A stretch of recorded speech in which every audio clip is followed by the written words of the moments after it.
Purple Daily is daily Vikings entertainment. You just want the Vikings to win a Super Bowl before we die. I will ride with this group. Seriously, man. Please. And away we go. Feedback Friday on Purple Daily. I Got love your notes behind ready, the Judd? Got your notes ready? I love behind the scenes. Are we doing our little ready my break notes huddle? ready. And then Dex says, "Okay, here we go, going to fire this up." And the last thing we see as we go out to the stage here, Yeah, it's my notes. so to speak, is Judd under his breath. Where's Spidex? Do I get Spidex? Yeah, see? It's my folder of reads. I've got my notes right here. I love it, man. I'm You're all like the set. quarterback in the huddle that's like, okay, got my play chart. Here Yep. we go. Let's I ready got it all break. written down. Let's before we get to, and by the way, Dex is going to give us, he's got 20 minutes and then he has to peace out over to check on the total system failure that is the Minnesota Twins. Shout out Twins. Judd repping the hashtag total system failure. Before we get to some really interesting Feedback Friday questions, I think, this week, and a snake draft of the week, let's stop at Kwik Trip, boys. Oh, yeah. Take us to Kwik Trip, Judd. I will indeed. And look, now we are about to walk in. In fact, you're going to see it. And you're looking around and you're saying, Sports Dad, I thought this was a convenience store. And doggone right, it is. But look at all of these items that you can get. Convenience store, grocery store, Karuba coffee. Absolutely outstanding. By the way, the service at Kwik Trip also top notch. You don't have to wait while somebody runs out from behind to ring you up. Guess what? At Kwik Trip, they are always on top of things, and you got the quality gas guarantee. And you also have the app that you can put on your phone. So if you don't want to go inside, they will bring your stuff out. Dex does that. It's fantastic. Kwik Trip, they are the opposite of this. They are total system excellence at Kwik Trip. Total system excellence, and we appreciate their continued support How about that? of Score North and Purple Daily. I love that. Love that tagline. Sometimes you'll reference your co-hosts on the show running their gas tank down to E, and then we'll have little I do that a debates lot. about cars, right? Yep. Before we get to Viking stuff here, real quick, all-time non-car guy, dumbass move by me this week. Oh, boy. Yeah. It wasn't gas related. What'd So you do? I do take the gas light sometimes a little too aggressively. But so like a few days ago, maybe a week ago, I've got the old school speedometer, with the needle, but then on pretty much any newer vehicle, you've got the digital speedometer that just shows you how fast you're going, right? Right. Yep. And that just disappeared from my dashboard like 5 days ago. And there's like a million different pages and settings, and I'm toggling through for like 3 days. Like every time I get in my car, I toggle through and see like, am I just on the wrong menu? And I'm going through all the menu areas, and I guess, and I started Googling things, and sometimes there's just a bad connection, and you got to go in, and someone has to reset something, and boom, your speedometer pops back up, right? So I schedule an appointment. I go into the mechanic. I drive the car in. I go to the desk, and the guy says, okay, so what you said your speedometer's not working here in the notes? And I said, yeah, I feel like unless I'm an idiot, I've tried every menu page. I've toggled. I've hit every possible button there is to hit. And he goes, let me take a look. He goes walking over. He sits in the car, turns it on, hits 2 buttons, and the speedometer pops back up on the dashboard. Boo. And he looks at me, and I said, I'm so sorry, dude. This is the easiest appointment you're going to have in your entire life. I said, since I'm here, maybe I can at least get an oil change. And he looks on the little thing. He goes, you're still 3,000 miles away from an oil change, too. He goes, I think you can just go home. Did you slip him 10, 20? I don't carry cash. We had that debate 2 years ago. See, What's your Venmo? Oh, Well, one boy. is I'd like to laugh at you, but I've done the same thing with no shame. But I So usually you've gone in to get it. Oh, I back go to on my the right service way. station if I have anything wrong, and my guys are great. They're like really quick, and they'll come out, and you can tell that they think that you're a complete moron, which I am. But I'll slip them something. I'll give them a You 20 grease or their something. palms for being Yeah, I'll an be idiot. like, thank you very much for helping me. Well, like I'm a it's the price you dumbass. pay. Here's a 20. Next time I would actually take some cash just to give them. Yeah, I think that's the right play going forward now. It's like, I'm probably in the wrong here, and so to prepare for that, So what? Just quickly, what weren't you like? What did he hit that you? I don't didn't- know. There's just Okay. like I've a done page- this before too, where I I page mean, through. I have a like. How old is your car? Isn't it a newish? It's car? like a 23. Yeah, it's a Yeah, mine's a 2020. 24, and I mean, Oh, okay. but it is 2 buttons to switch it from the digital one to the traditional one. Yeah. So, anyways, Oh, car guy who's got 2 Pass. thumbs Yeah. and fancies himself a car guy right here. Yeah. Let's get to the Viking I stuff. can't talk about this, so Brian, I can't throw stones here. Brian North says, why is it that we always revert to blaming the defense when other teams score? All 3 phases are interconnected. If you take away the Naylor fumble and the Darnold sack fumble, which you can't, but still, the defense's day would have looked much stronger. The defense ranks number 1 in a couple analytic departments, which accounts for full context of the game. I'll spin this into a question. Sure. How nervous are you guys about the defense based on the second half of that Packers game? I'm not. I actually think that among the things that sort of threw some, in my opinion, first real adversity at the 2024 Vikings, I actually think that was not bad. So I would answer the question or his point like this. Listen to what the players in Flores had to say this week. They weren't pleased. Like, yes, they are. You're exactly right. If Darnold he fumbles, it gives the Packers a short field. I personally have not been harping on that one. To me, the key one was O'Connell goes for it on 4th down, and we sort of question it. Well, he didn't get that. Well, the Packers still had to go like 98 yards, right? That's the one where I think the players are like, okay, that's ridiculous. We can't give that up. So I get his point. I actually agree. And if you're going to give out short fields, you can only ask your defense to do so much. But I thought the reaction of Flores and his players was very telling about the standard that they've set for themselves, which is great. Like, that's what I want. At first, I was the immediate reaction on vent line, like right after the game, was I was a little nervous. And then I slept on it. I kind of also even looked at some other stuff. It just felt like they kind of just went uncharacteristic, and we were playing a lot of shell stuff. Everything was in front of them. There was the Donatel PTSD. So I don't know if like Flores just looked at it like, hey, we have a 2.5 possession lead. Let's not be aggressive. Let's keep everything in front of us. So I just hope they use it and they learn from it. I wouldn't say I'm panicked about it, but it was interesting that they just basically folded and reverted to their non-Flores ways for those last 2 quarters. Yeah, I mean, Dex kind of, it's always funny when teams just go to something different or stop being aggressive and like stop doing the thing that got you the wide gap in the first place. Offensively, too, when back in the Zimmer days, it used to drive us nuts. You take a lead and then, okay, we got a 7-point lead. We must protect it. Right. No, you got to get to 28 points. You got to get to 31 points. But I was just looking, where do the Vikings defensively rank in some key categories, even with a couple of bad fourth quarters? Scoring defense, they're 4th, even giving up 29 points in the second half. DVOA, 1st. Expected points added, 1st. Pressure rate, 2nd. Quarterback hurry rate, 1st. Sacks, 1st. I mean, and then 3rd downs, 9th. Red zone defense, 12th. So there's a couple things that you could clean up there. But I don't know.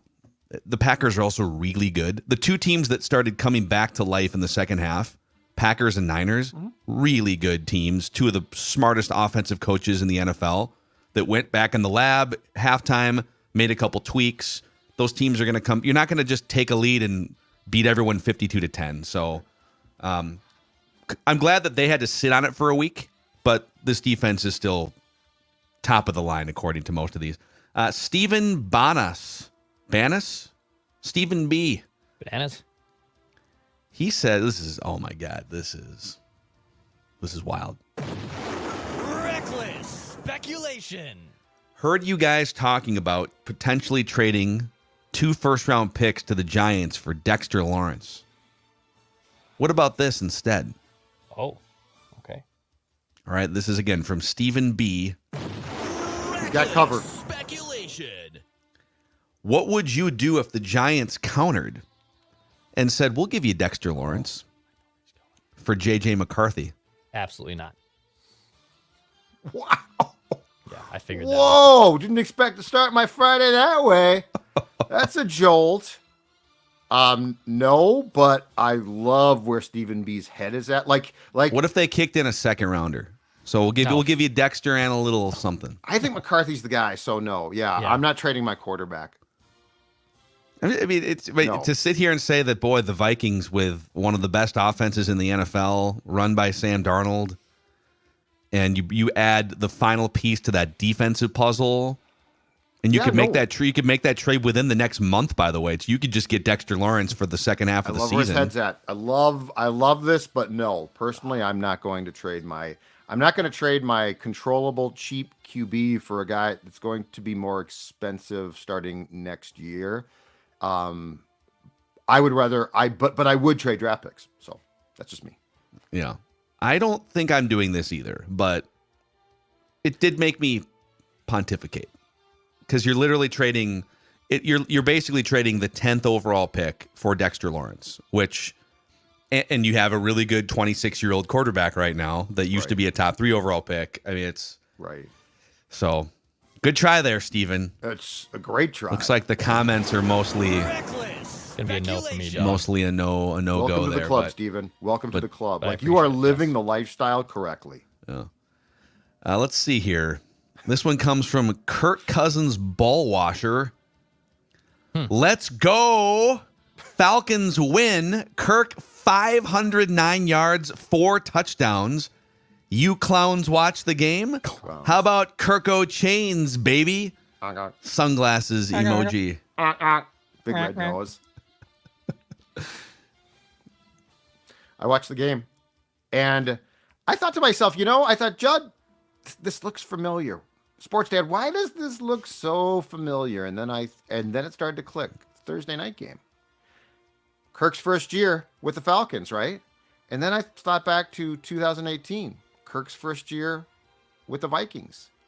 A game against the Rams. One of his more impressive games.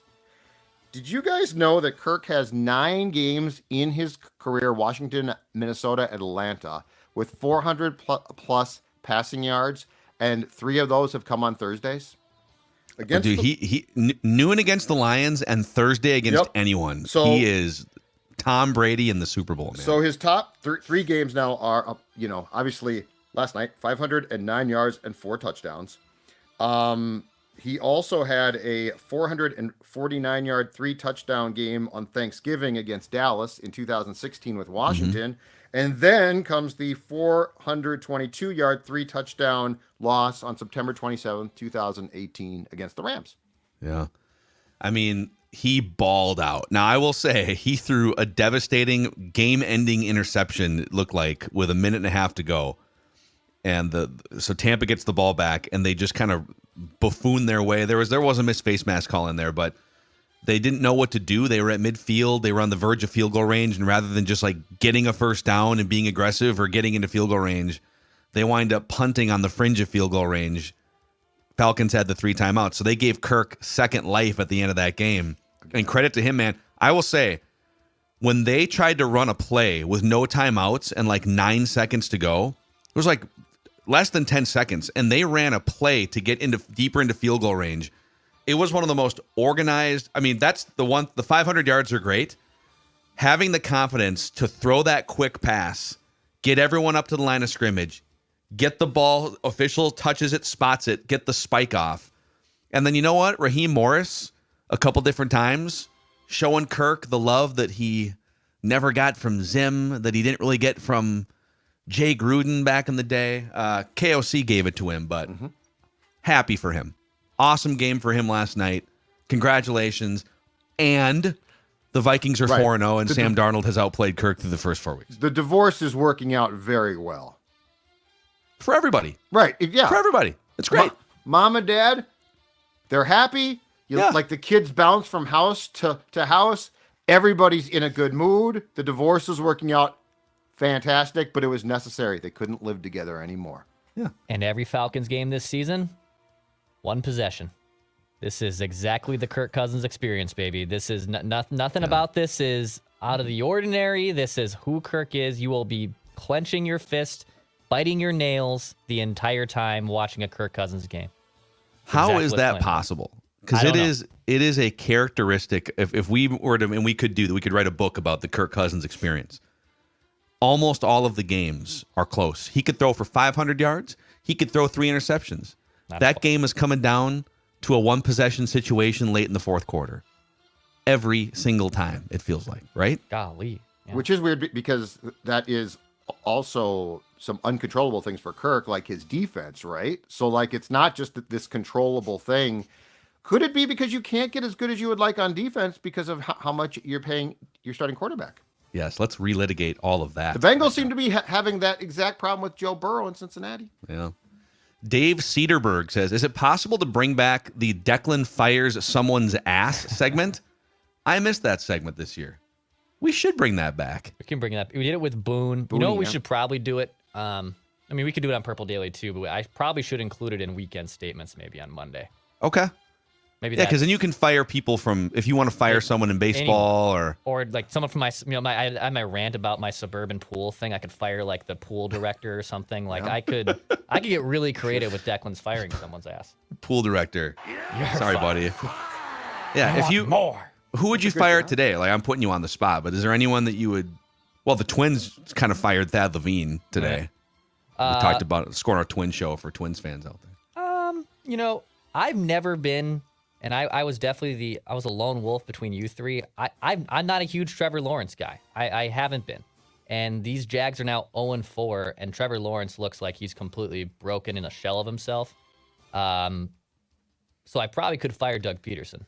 Yeah. By the way, Trevor Lawrence, his career passer rating, 5 points lower than Gardner Minshew's. So I'm surprised by this one, to be honest. It's kind of a weird deal. Andre Krause. I was listening to the wonderful Purple Daily crew chop it up during Wednesday's Write That Down intro and heard Judd say he's already on cup number 4 for his coffee. Some people like Declan may have been taken aback by the sheer quantity of liquid gold Judd had consumed. Judd must be a carrier of the P451A2 gene. Insert football sounder, he says. Football. People who carry this genotype have a higher caffeine metabolism and in theory can handle more cups of coffee. Congrats to Judd for being a superior coffee drinker. Also, go Vikings. I did not know that you are a genetically superior coffee drinker. I'm like a caffeine cyborg. It makes perfect sense. I wouldn't enjoy that at all. I would not. Because you don't have it. Yeah, you're not the alpha coffee drinker genetically that Judd clearly is. My mother-in-law has the gene where she her liver can't break down alcohol. So she could have like a couple sips of a beverage, but if she has one full vodka tonic or one full glass of wine, she will be hammered and her face blotches. That would not be a gene I would want. Yeah. Well, let's do some more digging on this. Let's see if we can max out Judd's. People are saying Judd should drink Celsius, which has 200 milligrams of caffeine in one can. I don't think that'd be good for the heart. Man. I don't think that'd be good for the heart. Well, how many milligrams of caffeine are in a cup of black coffee? I don't know. 30, 40? I don't know. Maybe Dex can look that up for us. I'll look that up. I don't know. This is really taking an odd turn, though. But I am a caffeine cyborg. In 8 ounces, according to the Google, 95 milligrams in 8 ounces of a cup of coffee. So there you go. Yeah. So, okay. All right. Chris Noss says, big problem with Judd's take on Darnold and McCarthy. Obviously, McCarthy. Chris, are you sure you want to pick a fight with a genetically superior coffee drinker? Because you got to be careful. He says, obviously, McCarthy was drafted to be the starter for a long time. He's young. I've always been a proponent of sitting quarterbacks for as long as necessary so they can sit, learn, and develop. The greatest quarterbacks of all time also followed that same line of thought. My problem is Judd consistently hesitating with the thought of Darnold being kept on as the starting quarterback if he continues to play well with a team that believes in him. He even said on a recent episode his stance about the contract and how many years they'll have control. I'm sorry, who gives a damn about the contract? It's not your money, Judd.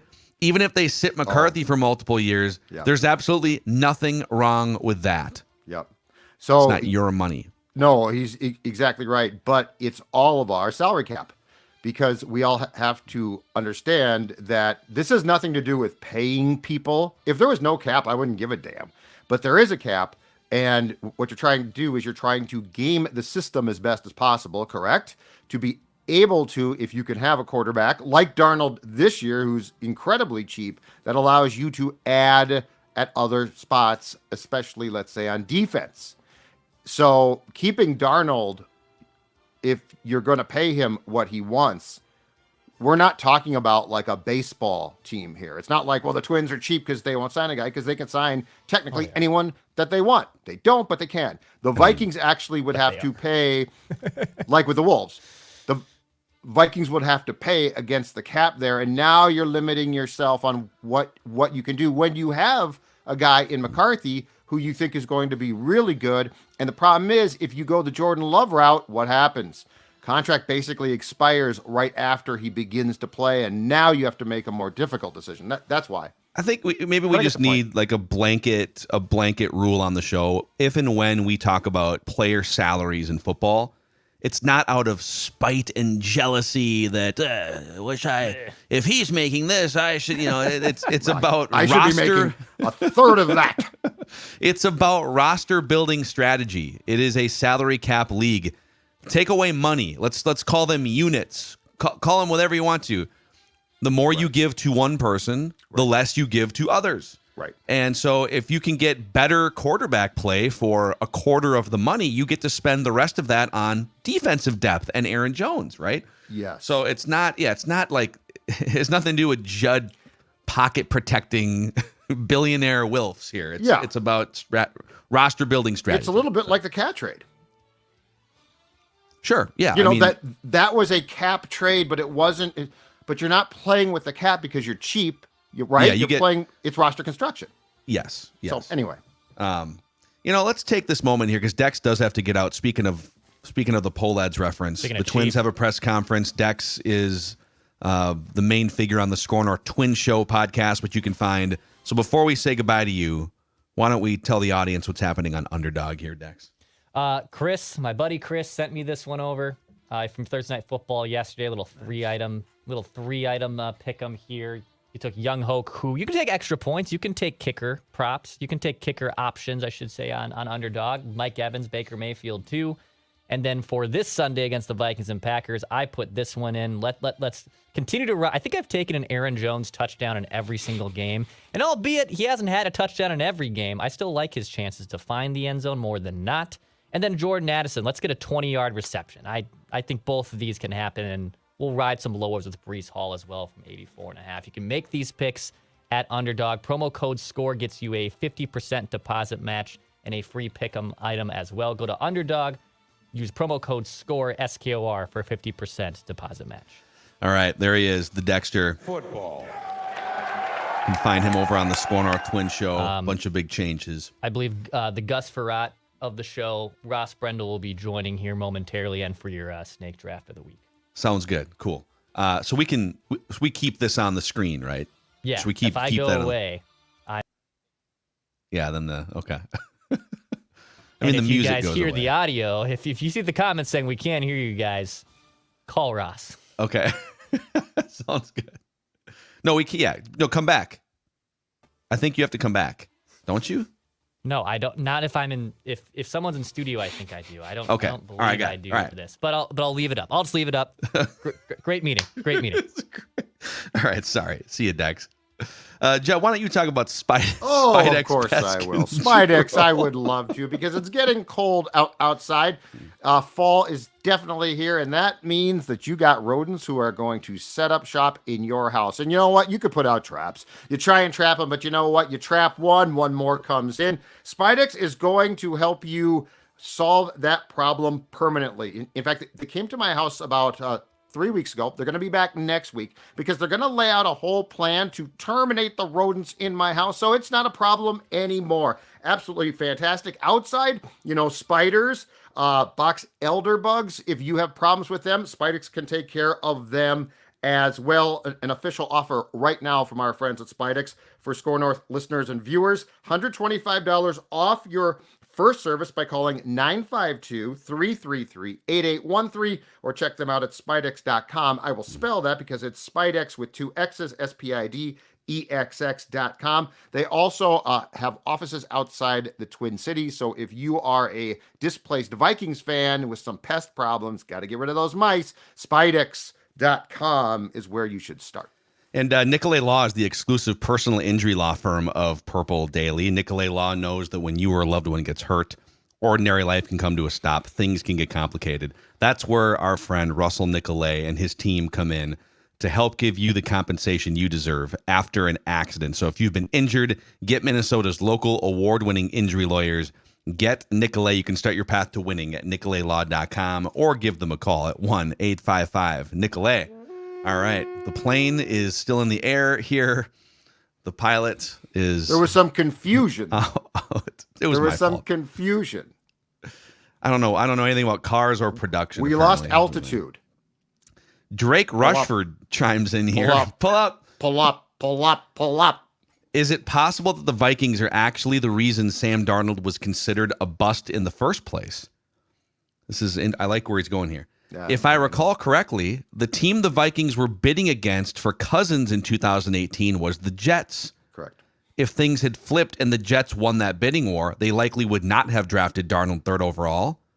The next quarterback off the board was Josh Allen at 7 to the Bills. Do you think Darnold would have turned out differently if he had gone to the Bills instead of the Jets than the other, Carolina and the other teams? I think there's a good chance. Yes. I think he went into about as poor of situation as he possibly could. And don't forget too, to get Darnold, the Jets moved up to the 3rd pick from the 6th pick. So like at that point in time, that scenario makes sense. So yeah, I think that if Darnold, if Kirk had gone to the Jets, and don't forget too, the behind the scenes thing that the league produced on that had Kirk saying that he actually had gotten a bigger offer from the Jets, and that's what he used when he went back to the Vikings. So yeah, I love that. And yes, I don't know that Sam would have been great from the jump. I do think the Jets are probably among the 3 worst places in retrospect he could have gone. Totally agree. I mean, think Josh Allen, who, by the way, was really raw and rough around the quarterback edges the first couple of years. But then Brian Daboll starts to stabilize him. They bring in some weapons. They make that Stephon Diggs trade. So it might have been a rocky first year because Buffalo was still trying to figure things out. And they were a really questionable organization until they got the McDermott, Josh Allen, Brian Daboll stuff in place. But yeah, I think you probably would have seen this version of Darnold earlier because Brian Daboll got it out of Josh Allen. Then he got it out sort of Daniel Jones for a year, which is why I wouldn't fire Brian Daboll if I was the Giants. I would just get him a better quarterback and see what happens. But that's not our problem. Corey Larson says, if you were starting an organization right now, would you rather have Sam Darnold or Anthony Richardson? I'm going to do a typical sports dad thing. Oh, you're and pick put a third guy, third option? Kevin O'Connell. Okay. Because I think O'Connell is proving, and look, he's not the only one, but there is definitely a secret sauce here, right? I mean, Brock Purdy, he gets credit, but he's the last pick in that draft. And Kyle Shanahan looks at Trey Lance. He looks at Purdy and he's like, no, you know what? This is the guy. First of all, most coaches wouldn't have the intestinal fortitude to say that. And second of all, he developed him.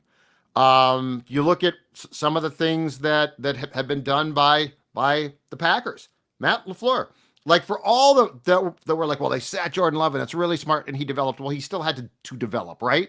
So I think there is a secret sauce here. I don't think it's shared by a ton of coaches, but I would take the quarterback who's going to be coached by O'Connell.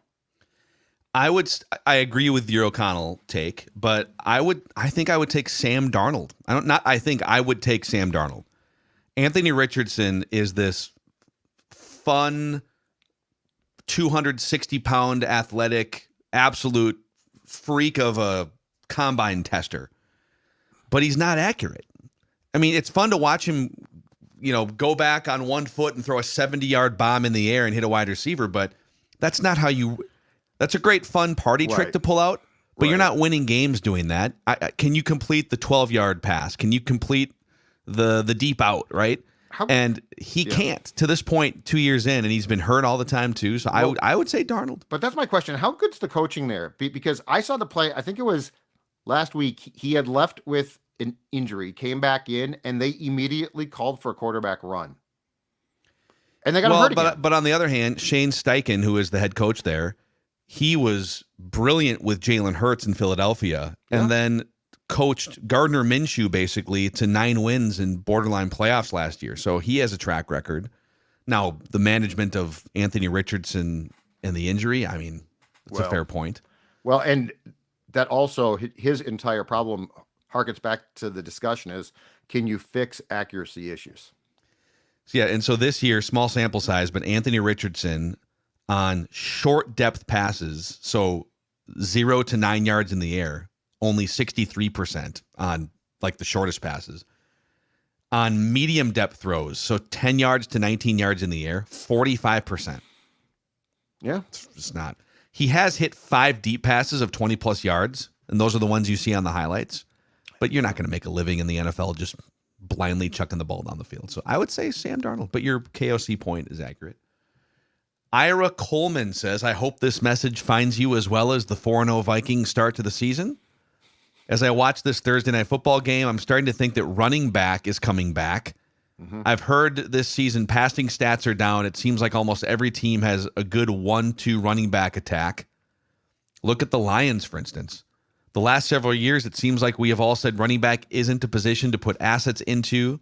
While it's not a premium position, it may be downplayed in recent years. Let's see if we can stop Breece Hall and Braylon Allen this Sunday. Your thoughts on the status of running backs and their importance?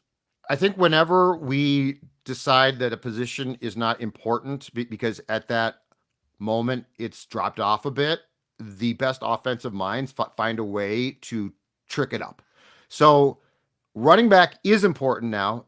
I agree with that. It's definitely coming back, but it's coming back in a way that it didn't leave us as, i.e., Adrian Peterson, Eric Dickerson, Walter Payton. I could go through the guys who just ran through you, right? Not saying the guys, I'm not trying to dismiss that, but Phil, I think what we're seeing now is guys that can, yes, run the ball effectively, but also, Aaron Jones, catch passes, right? Mm-hmm. Catch screens, gain yards. We used to think it was like a really unique thing. Darren Sproles, like he had a skill set, little guy. And I love that guy. That was one of the most fun players to watch. But he was also not the norm at all. It feels like we're bringing back the Darren Sproles skill set to spread around to more people. So I agree completely. Running back and the running game itself are becoming far more heavily influenced now in new ways. But I don't think that this is your sports dad running back class, if that makes sense. No, it's different now. You still, even now, you're not going to see 300 touches in a year Derrick Henry will probably get there, but Christian McCaffrey. Luke McCaffrey is the receiver now for Washington. So many McCaffreys in the league. Christian McCaffrey is literally like dealing with 2 bad Achilles tendons because of the workload he took on. So I think you're right. Gone are the days of one guy is your Ricky Williams bell cow, 380 carries in a season and grind them out. But I think teams maybe we went a little too far with, you can kind of just put anyone, just go draft a guy in the 6th round and throw him in there. And well, that's not the case. You do need a professional. Like Aaron Jones the Vikings found out. Oh, we're fine with Alexander Madison. Actually, there is a bar that you need for talent and being able to just get some extra yards. Aaron Jones is a professional running back, but he's also not a guy that you're going to give the ball to 25 times a game because he'll break down.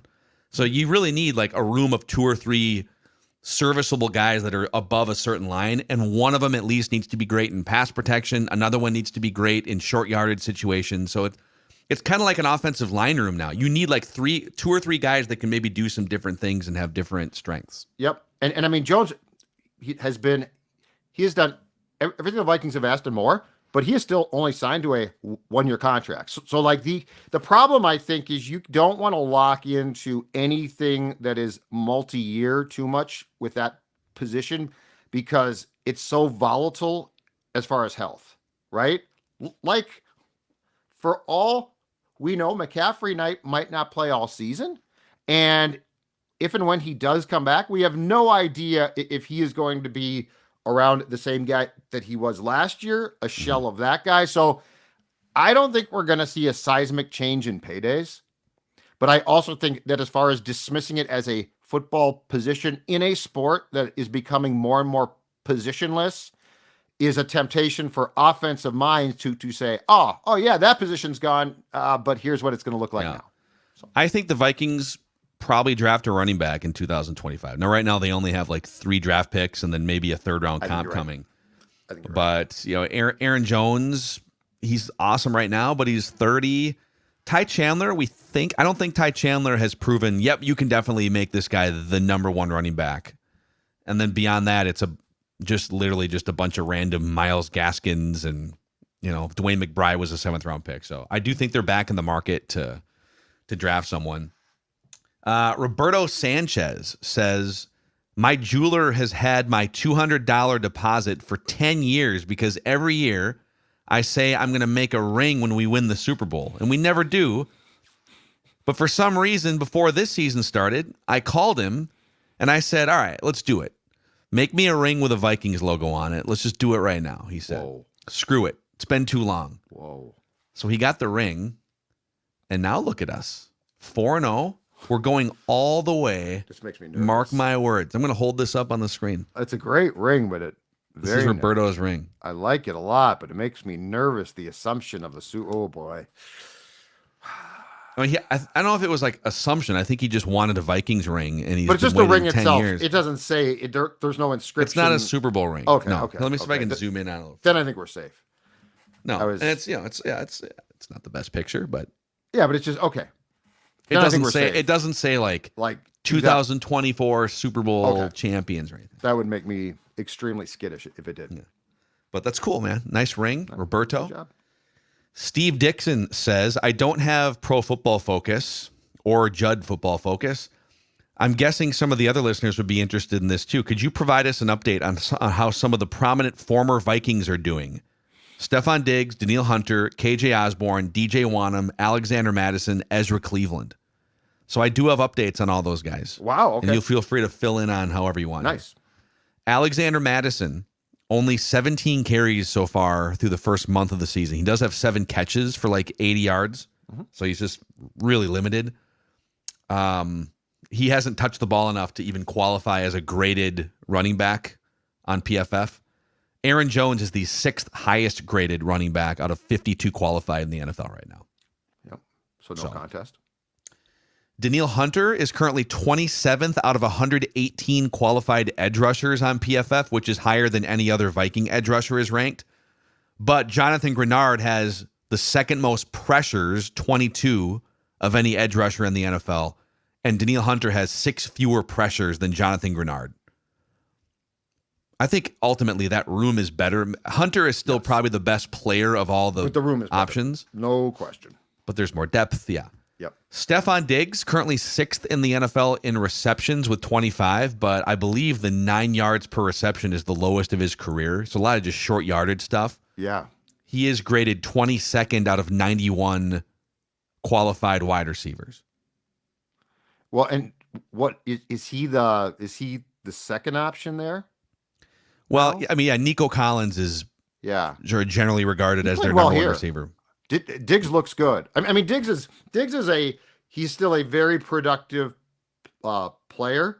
But that being said, I also think he's found a pretty good situation there because the whole thing is now not on his shoulders, but he can still produce. And he had at least a handful of catches against the Vikings a couple weeks ago. So nice game in that one. You have 2 touchdowns in the opener. Yep. KJ Osborne with the Patriots. Nothing. 5 catches for 31 yards on the season. Well, I liked him a lot as a guy, but we also including me, assumed, yeah, he's going to take over as the 3 last year here, and that was his chance. And let's just say, though, we have seen now with Naylor what a true 3 can do, and I would not consider their skill sets comparable. And this is also why, when your first glance is like, okay, KJ Osborne's about to be a free agent, and your first reaction, maybe watching this team, is, well, he's pretty good. Yeah, you should just pay him, and just pay him because you know what he is. But that's where you get yourself into trouble building rosters. And he wasn't going to break the bank. But even if you give him like a few $1 million versus Jalen Naylor on a rookie scale contract, right, and you're getting better production out of Jalen Naylor than you probably would be out of KJ Osborne, that was a smart look ahead by the Vikings front office and coaching staff to say, hey, KJ, thank you, but this guy behind you, if he can stay healthy, is ready to take your place for a lot less money. I think it's very safe to say this. As disappointing as 2023 was, I feel like a lot was learned, and then they actually said, okay, here's what we saw.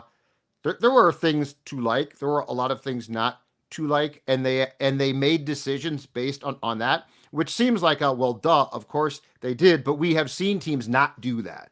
Yeah. By the way, Benjamin says here in the YouTube comment section that Phil really undersold Alexander Madison's production this year.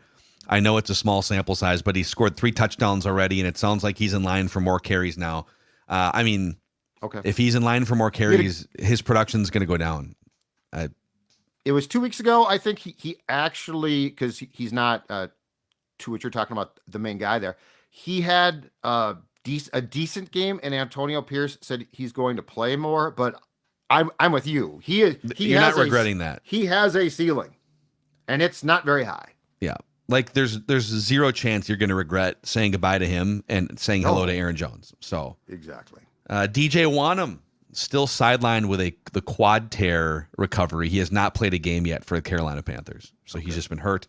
And then Ezra Cleveland, who the Vikings traded for like a 6th round pick last year, Jacksonville. He's having a pretty good season via PFF, 25th out of 72 guards in Jacksonville right now. Okay, because I thought there were rumblings a few months ago that he wanted to go back to tackle because he played left tackle in college. Yeah, he's playing guard. But he's playing guard still. Okay, yeah. They do not miss him either.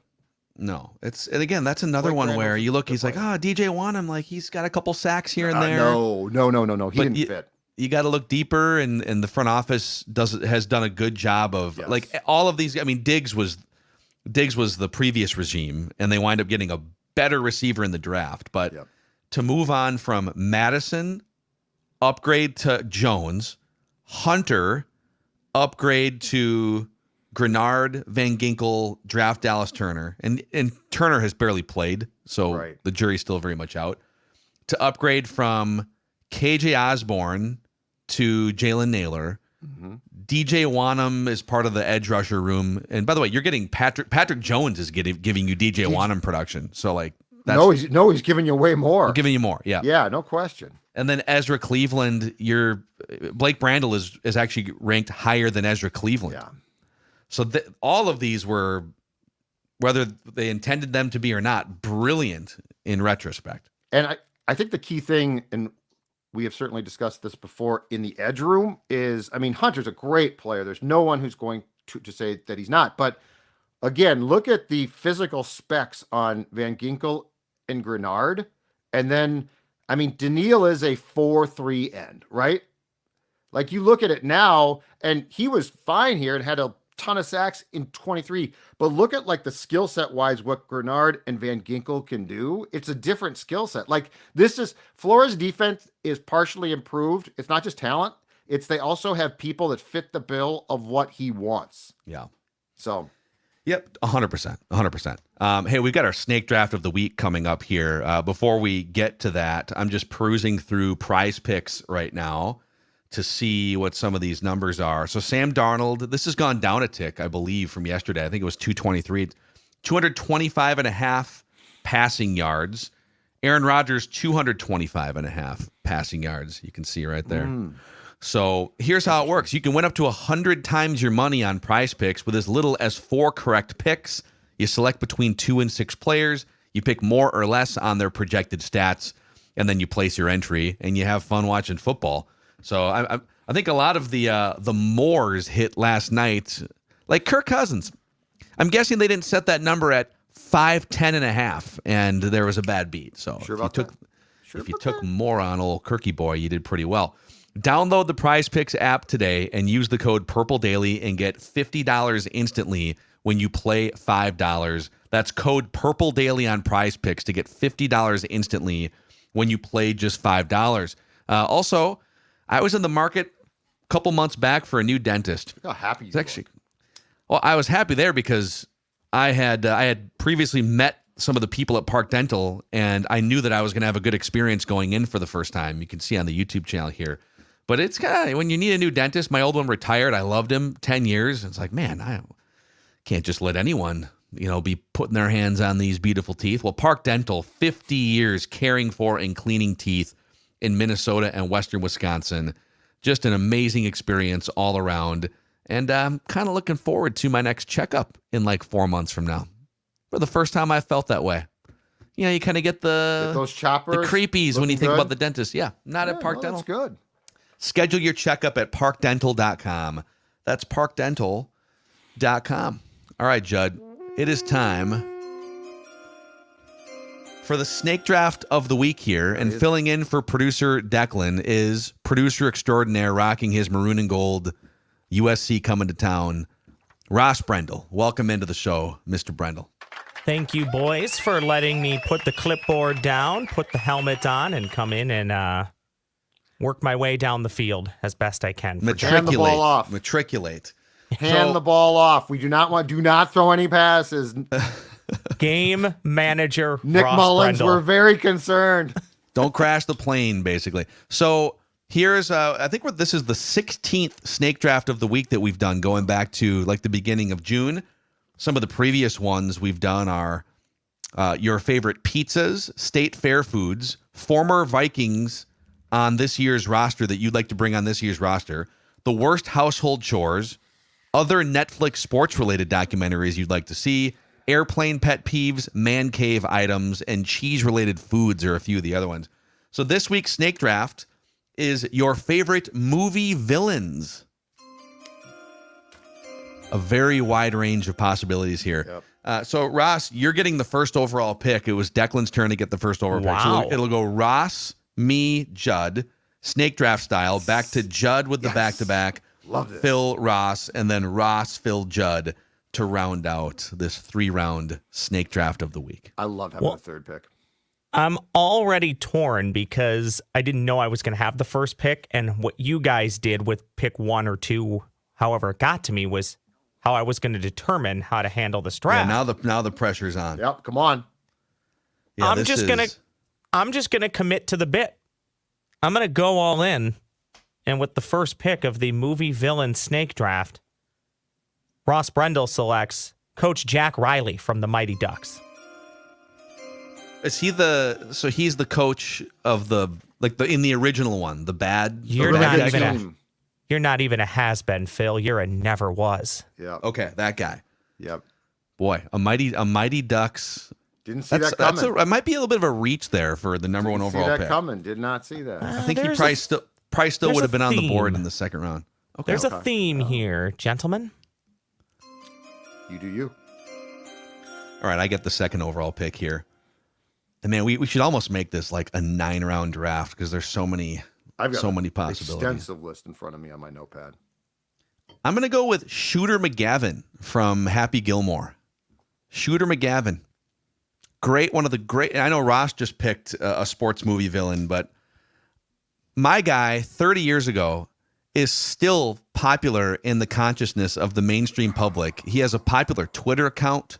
They're bringing back Happy Gilmore 2 is coming out. So give me a Shooter McGavin with the second overall pick. God, I feel like it's Christmas Day. I'm coming downstairs below the tree. There's nothing but packages. Clearly Dad making lots of dough. So here's what I'm going to do. Get the back-to-backs here. Yeah, I know, which I'm telling you, this is the catbird seat right here. The first pick is hard. The third and fourth picks are gravy. It's great. Okay, so for my first pick, I'm going to go with Hans Gruber. Okay, yeah, he was on my Die list Hard. too. From Die Hans Hard, Gruber yeah. from Get Die me my Detonator. detonators. Absolutely fantastic. Love that. I love the guy. There's another kind of villain that gets killed by Hans Gruber, the Slick Rick guy from the beginning of the movie. Yep. Hans, booby, I'm your guy. It's one of the greatest bad guys of all time. The only problem with that, because that film is 1989, I believe. Yeah. The only problem is the special effect at the end where Hans falls from the building. Spoiler alert, if you haven't seen it, I'd like to apologize. He does die. Yes, and it is so phony looking. No, yeah. Like it's clear he's being dropped like from here to there. And yeah, it's not. But anyway, he's a great all-time bad guy. And then circling back for my next pick, I'm going to go with a sports film. And one of the great all-time bad guys in a sports film. A man who boxed in an exhibition and killed Rocky Balboa's best friend. No, you're gonna take Ivan Drago! Rocky IV! No, you sniped me. Too bad. I had the break you. Oh God. I would argue perhaps the best Rocky villain. Mr. T was good. I think Drago was better. Well, Mr. T. More charismatic too. He was more likable. Ivan Drago was definitely built up as like an actual killer, right? Because he, spoiler alert. Yep. Boy, and the steroid angle too. So they built him up in wrestling as like a power heel, it would be. But to have him kill a guy and be on steroids and be from Russia, it was like, how many things can and we that's the Cold War. put on his, yeah. So like oh we hated the Russians then. And the best part though was like they had cultivated the relationship, Rocky and his buddy, and then they kill him at the start of the film. It's very well done. Robbie B says Joe Polad. But Wow. It's not a movie though. Yeah. Well, it feels like a horror film called Total System Failure. Great That's shirt, by the way. movie. So Judd sniped me there. All right, I got to regroup here. There's a couple of like really obvious ones from movie franchises that I'm not personally that into. And so do I want to play to the crowd or do I want to stay true to myself? I think I'm going to stay true to myself here. And I'm going to go with the shark from Jaws. Oh. The great white. So Jaws, like the actual shark from Jaws is going to be my next pick here. Interesting spin on that, Phil. I like that. Yeah. I mean, there's nothing in the rules that says you can't take a non-human, right? A fish or some sort of mammal. All you? A reptile of some sort. All right. Now, I'll get some back to would Ross. say, well, you've already left, and we all might do it. You've left Darth Vader on the table. You've left Hannibal Lecter on the table. Yeah. You've left Mr. Potter from It's a Wonderful Life on the table. Scrooge? Well, you guys segued into a pretty good pick for me. That might be controversial. Judd brought up the Russians. Phil brought up, nobody said it needs to be a real thing. Judd, help me with the pronunciation of the Russian Federation coach from 1980. Viktor Tikhonov. Victor. He is my Tikhonov. Stood in front of the benching coach. second pick. He is evil in Miracle. So he's kind of like he's playing the actual coach. Like this is a real life meets it's a true story. Okay, so the 1980 Russian hockey coach. Is this acceptable? Is that an acceptable draft pick it's for a a movie? villain? It's a movie and he's a villain. Yeah, I mean Rocky IV was a true story too. So fair point. Thank you. All right, and then Ross, you get the first pick in the third round. All right. So the theme, gentlemen, was Minnesota movies. Two of them were sports movies with Miracle and Coach Jack Riley from the Mighty Ducks. Let me be the first to wish you. Costco has their Christmas trees out. Von Maur has their Christmas trees out. It is the holiday season. And when you think of Minnesota Christmas movies, what do you think of? Jingle All the Way? Ladies and gentlemen. Oh my gosh. Myron from Jingle All the Way. I feel like Ross came on here just to get 8% or less on the vote, which Yeah, you can you find are- on the Score on our Twitter account. We're playing the Libertarian Party in this election. You might we get are an all-time low score in this. You said his name is Myron from Jingle All the Way? Myron from Jingle All the Way. If people know the bit, I would win in a landslide. So I'm just all Minnesota villains. Minnesota-related villains. Okay. Like his character? Is that what you're saying? Yes. Is that what the bit Yeah. means? Okay. Yeah. Okay. So we'll see how Ross fares on we put the voting up on the Score North 10% Twitter or account. less. 10%. I or less. expect it to be very poorly, but I've already won one of these. One that I lost, I vehemently dispute. I don't think I lost. I think Judd was cheating. I think it was a rigged election. So Brad Madsen says, if you have to explain, shake my head, Judd wins. Well, Judd hasn't even made his last pick I yet. haven't made my last pick. So, okay. I get the second to last pick here. I mean, Darth Vader's been brought up. There's so many obvious ones like the Joker. We haven't done any Batman ones. But and Judd, you've gone with Hans Gruber. That's a good mainstream one. Ivan Drago. I do think Judd has this one in the bag, quite frankly. But I'm gonna go with Biff Tannen from Back to the Future. Okay. Give me Biff Tannen, just a good 1950s bully who gamed the sports betting system to build an empire of casinos in the year 2015. Yep. That guy's Biff awesome, Tannen. too. how do you feel about me liking one of your picks? That might be doom and gloom for you, Phil. No, you're good. I Biff Tannen's appreciate good. the validation. Good pick. I'm back to Judd for the final pick here in the snake draft. Of the week. So many choices left. So many great choices left. Some of them would probably seal this up. Like if I made, there's a couple of names here who, if I took them, I would assure myself of the win, but that's not how I draft. So my last pick is going to be one of my favorite villains of all time in one of my favorite movies of all time. Give me Brad Wesley from Roadhouse. Okay. Brad Wesley, who the locals finally,